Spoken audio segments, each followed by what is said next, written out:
What's up? Today, I want to talk to you about how you can support your child's mental health. I am a mental health therapist, and I strongly believe that parents need to do preventative work instead of intervention when it comes to your child's mental health.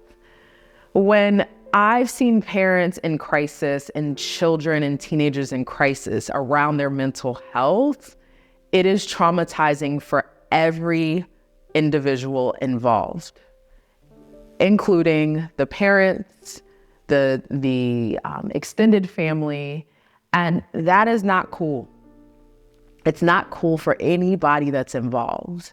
And a lot of times that particular event really shapes the long-term relationships with those individuals. And I'm here to talk a little bit about what are the ways, the things that you can do to prevent some of these crisis things around, or crisis moments around mental health. So the first thing that I think one can do is really establish a relationship with your child's pediatrician. Why? The pediatrician serves as a gatekeeper to so many other services that they know about that you may not be aware.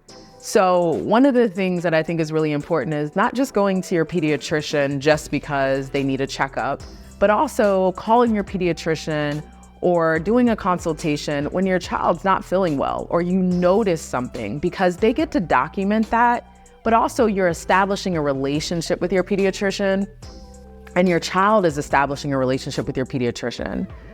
And then if something's starting to change, they have a set of eyes on your children and they can help you navigate a space that you are not coming from. They're a professional, they're a medical professional where yes, you're a professional, you're your child's parent. So there's things that I wouldn't know that you would know because you are your child's parent. So one is establishing a relationship with the pediatrician. I'm not just saying, hey, when your child's navigating a physical space, but also when your child's having difficulties academically, socially, just let them know, because then they're keeping a running record. 2, I highly recommend you establishing a relationship with a therapist. Why? Because you don't have to go to a therapist every day. Every week, but having someone there during times that you may be experiencing something, parents, but being able to have a therapist there as you navigate life as a parent and as your child is navigating life is always good to have. It's really important of having a team. It's always important to have another set of eyes and somebody who's an expert around the development of children and even parenting. And so having a therapist that you can go to when you need something, not necessarily, or you need to share something, because it's hard to find a therapist during crisis. 3, establish a relationship with the school counselor, even the school parent liaison. Get involved, the teacher, letting the teacher know, hey, Carlos had a bad day, had bad morning. But also letting the teacher know, hey, these are some things I'm concerned about. Can you just keep an eye on them? Why do you think that's important? I'm gonna tell you. It's important because your child is in the classroom with their teacher more hours in the week than you see your child. So they're getting to see your child in different environments that you don't. You may be a parent where your child is great at school, but is a terror at home, or is a terror at school, but's great at home. So that teacher and those individuals at the school are able to see your children in different environments that you're not. So it's really important to establish a relationship with those people. So then if you're in the midst of crisis or they're seeing something that you're not seeing, you're telling them, hey, I want to know about it. I want to be able to be in front of the crisis instead of being in it or behind it, because I've seen a lot of parents behind it and it's scary for them. It's a lot. And so those are the three things that I think are really important. I think it's important to, at certain times throughout a child's development, is to access a nutritionist. It is to access a holistic doctor or a chiropractor or a massage therapist. Why? Because we're in a state of mental health is really important, right? And mental health, people's mental health are taking a ding. But it's really important for you as parents is to show them what mental health maintenance looks like. It's really important to maybe establish a mental health day once a month for everybody, because we all need breaks. So what does that look like for you guys in your family? But you have to model that. So something that's really important for you parents is to model what you want your children to do. So if you're a hard worker and you're not taking breaks, guess what? That's being very much facilitated and passed down to your children. So when you're like, oh, grades don't matter, right? But how are you really communicating that from your own work-life balance? They might not know that you going to get your hair done, or you getting your nails done, or you going to the golf range, or you playing golf is a form of mental health wellness, right? And self-care. If you're not communicating that to them, if you're just showing them to go, go, go, and you're not telling them what you're doing and why, they don't understand that you're taking a break.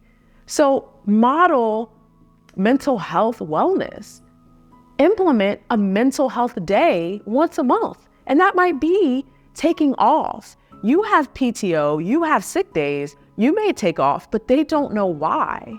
But you got to model that. It's really important for their mental health. So think about those things and how you can start.